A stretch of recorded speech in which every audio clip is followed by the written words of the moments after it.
Assalamu alaikum students, welcome to my YouTube channel English Page Back. In this video we'll learn about past indefinite tense. Student, ये पिछला हमारा change of voice का काम चल रहा था, तो उस वीडियो में ये करने से पहले अगर आपने पार्ट 1 नहीं देखा तो लिंक में बता दिया जाएगा। पहले आपने पार्ट 1 देखना है, देन इस पे आना है, ठीक है। उसमें ज़्यादा डिटेल से सारा बेस से बताया गया है। Okay, past indefinite tense paper में आपको कैसे पता चलेगा कि ये पास्ट इंडेफिनिट का है? ऊपर एक्टिव वॉइस के अंदर क्या आए होंगे, सेकंड फॉर्म आई होगी या डिड आया होगा। जब आपने उसका पैसिव वॉइस बनाना है तो पैसिव वॉइस में आपने क्या लगाना है, या वॉस या वर, और उसके साथ थर्ड फॉर्म बता दिया गया किसके साथ, आई ही शी इट, और सिंगल नाउन के साथ क्या लगाना है आपने, वॉस, वी दे यू, और प्लूरल नाउन के साथ क्या लगाना है आपने, वर लगाना है। Okay, let's start it's examples. He praised the boy for his courage. Student, सबसे पहले डू यू रिमेंबर हम क्या फाइंड करते हैं फिक्रे के अंदर से, वर्ब, एक्शन, काम क्या हो रहा है, ठीक है। चेंज ऑफ वॉइस के लिए सिर्फ आपको एक चीज़ का बस पता होना चाहिए, वर्ब के बारे में बस। वर्ब के बाद इसके अंदर काम क्या हो रहा है, प्रेस्ड का, ये क्या हो जाएगा, वर्ब। तो वर्ब ढूंढा सिर्फ किस लिए, अपनी हेल्प के लिए, ताकि उसके बाद जो होगा वो क्या होता है, ऑब्जेक्ट। ऑब्जेक्ट को हमने स्टार्ट पर लेकर आना है, ठीक है। प्रेस्ड क्या हो गया, वर्ब। वर्ब के बाद जो भी होगा, चाहे ऑब्जेक्ट लास्ट पे हो, दरमियान में हो, कहीं भी हो, तो उसके बाद जो ऑब्जेक्ट है उसको स्टार्ट पे लेना है, द बॉय। उसके बाद हमने हेल्पिंग वर्ब लगाना है, तो सिंगल नाउन है के साथ क्या लगता है, वॉस, द बॉय वॉस। उसके बाद थर्ड फॉर्म प्रेस्ड। वो फॉर्मूला पीछे आपने देखना है, मैंने कहा था वर्ब के बाद आपने क्या लिखना होता है, जो एक्स्ट्रा चीज़ हो। तो क्या आ जाएगा, फॉर हिज करेज, बाई। उसके बाद ही का पीछे आपने वो देखना है स्टूडेंट, पार्ट 1 में ही का ऑब्जेक्टिव क्या होता है, him, he his him. We did not hear a sound. फिर वही बात, सबसे पहले हमने क्या ढूंढना, वर्ब, फिक्रे के अंदर वर्ब, एक्शन, काम क्या हो रहा है, सबसे पहले हीयर, ये हो गया वर्ब। वर्ब के बाद क्या होता है, ऑब्जेक्ट, आ साउंड, ऑब्जेक्ट हो जाएगा। स्टार्ट पे क्या आ जाएगा, आ साउंड। फिर आ साउंड के आगे सिंगल नाउन, सिंगल नाउन के साथ क्या लगेगा, वॉज। डिड वगैरह नीचे नहीं आता, इसलिए ये बताने के लिए आया था, ये पास्ट इंडेफिनिट है, इसकी जगह पे वॉज या वर लगा दो। फिर नॉट, उसके बाद थर्ड फॉर्म लगानी होती है, हियर्ड। उसके बाद बाई, और वी है, तो वी की जगह पर क्या आ जाएगा, अस, क्योंकि वी सब्जेक्ट है, इसका अस हो जाएगा। Why did she write such a letter.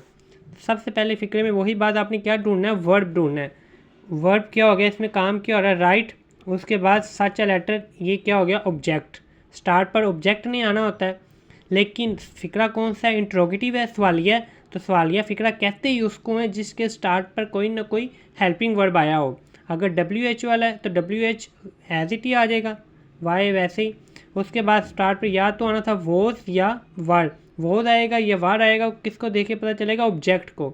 Object क्या है, सच्चा लेटर, एक लेटर की बात हो रही है, तो सिंगल नाउन हो गया, तो सिंगल नाउन के साथ क्या लगाते हैं, वोस, वोस सच अ लेटर। उसके बाद third form write, wrote, written.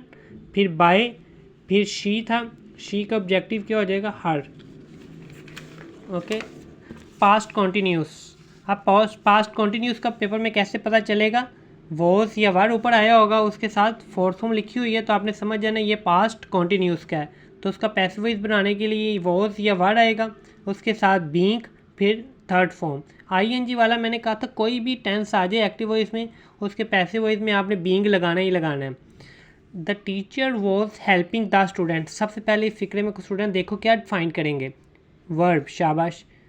उसके बाद क्या होता है, ऑब्जेक्ट होता है, ऑब्जेक्ट स्टार्ट पर आ जाएगा, द स्टूडेंट्स। तो वॉज आना है या वर आना है, तो स्टूडेंट्स प्लूरल नाउन ज़्यादा आ गए हैं, तो क्या आ जाएगा, वर। उसके बाद लगाना था बीइंग, ING को ख़त्म करके क्या आ जाएगा, बीइंग। फिर बाकी बच गया हेल्प, हेल्प की थर्ड फॉर्म आ जाएगी हेल्प्ड। फिर बाय, फिर सब्जेक्ट क्या है इसके अंदर, the teacher, by the teacher. Why did she write such a letter. Student, do you remember, मैंने आपको कहा था नहीं ये तो पास्ट इंडेफिनिट, ये पास्ट कॉन्टिन्यू, ये पास्ट इंडेफिनिट का पीछे हमने निकाल लिया हुआ है, ये नहीं आएगा इसके अंदर।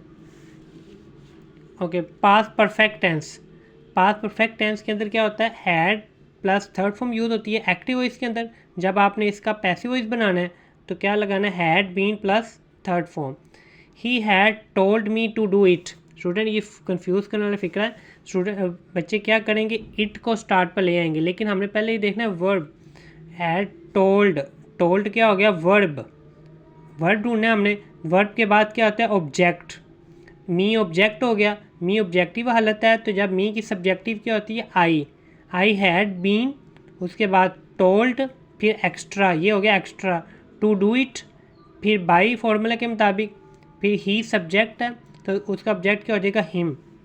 They had not done there home task, फिर वही बात, सबसे पहले क्या ढूंढेंगे फिक्रे में, वर्ब, वर्ब क्या हो गया, डन, उसके बाद ये हो गया ऑब्जेक्ट। स्टूडेंट याद रखो कि अगर किसी वर्ड के साथ ए, एन, दा, देयर, दिस, दैट, दीज लगा हुआ है ना, तो वो उस वर्ड के साथ ही सारा ऑब्जेक्ट होता है, उनको सेपरेट नहीं आपने, आप जिनकी होम टास्क शुरू में ले आओ, इसको अगर दिस भी लिखा होता, दैट लिखा होता, ए, एन लिखा होता, वो उसके साथ ही होता है, वो पूरा ही ऑब्जेक्ट होता है, तो इसलिए ऑब्जेक्ट स्टार्ट पर आएगा, देयर होम टास्क, फिर हैड है, हैड नोट आ जाए तो उसके दरमियान में आता है हैड बीन के, हैड नॉट बीन, उसके बाद third form done by, they, their, them object हो गया। फ्यूचर इंडेफिनिट टेंस, कैसे पता चलेगा पेपर में कि ये फ्यूचर इंडेफिनिट है, विल या शैल ऊपर यूज़ हुआ होगा और उसके साथ फर्स्ट फॉर्म आई होगी, जब उसका पैसिव वॉइस बनाना है विल बी, शैल बी और उसके साथ third form, I and we के साथ शैल, बाकी सब के साथ विल लगाना है। He will give you a box of chocolate, सबसे पहले वर्ब, काम इसके अंदर क्या हो रहा है, काम इसके अंदर क्या हो रहा है, गिव, देने का, उसके बाद ये हो गया ऑब्जेक्ट, ठीक है, वर्ब ढूंढा, उसके बाद ऑब्जेक्ट हो गया, तो ऑब्जेक्ट को स्टार्ट पे लेकर आना है यू, उसके बाद विल बी, विल शैल किस में चेंज हो जाना था, विल बी शैल बी में, लेकिन ये नहीं आप ऊपर विल लगा तो नीचे विल लगेगा, ऐसा कोई लिंक नहीं है।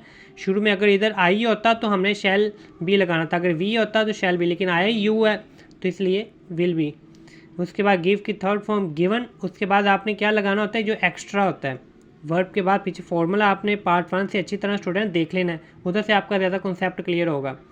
आप बॉक्स ऑफ चॉकलेट, फिर बाय, फिर ही का क्या हो जाएगा, हिम।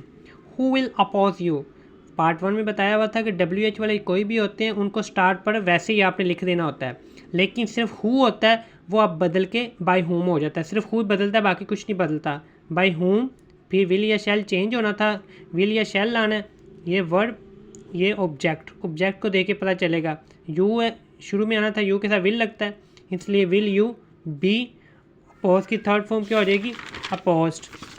फ्यूचर परफेक्ट टेंस, कैसे पता चलेगा, विल हैव या शैल हैव आया होगा और उसकी थर्ड फॉर्म आई होगी, तो चेंज कैसे करना है, will have been, shall have been plus third form.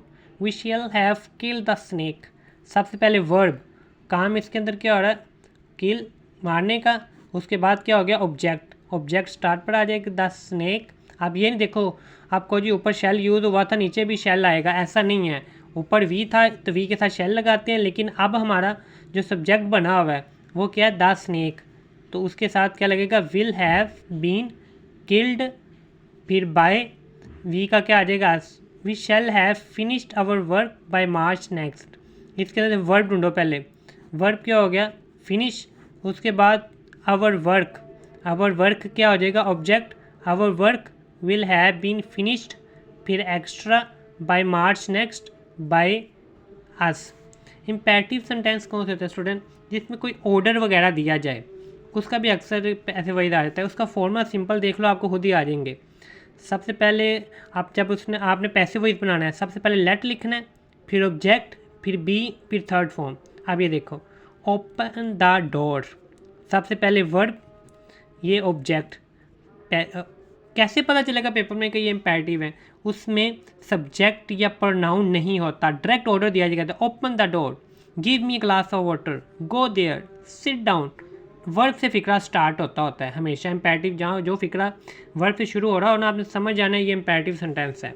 देखो ये वर्ब से स्टार्ट हो रहा है तो वहाँ पे ये फॉर्मूला लगा देना आपने, सबसे पहले लेट, फिर ऑब्जेक्ट द डोर, फिर बी, फिर थर्ड फॉर्म, वर्ब क्या था, open, opened, shut the window. ये देखो ये वर्ब से सेंटेंस स्टार्ट हो रहा है तो इम्पेरेटिव बन गया, तो ये वाला फॉर्मूला अप्लाई होगा, लेट, उसके बाद ऑब्जेक्ट लेट द विंडो, उसके बाद बी, फिर थर्ड फॉर्म, शट की थर्ड फॉर्म शट ही होती है।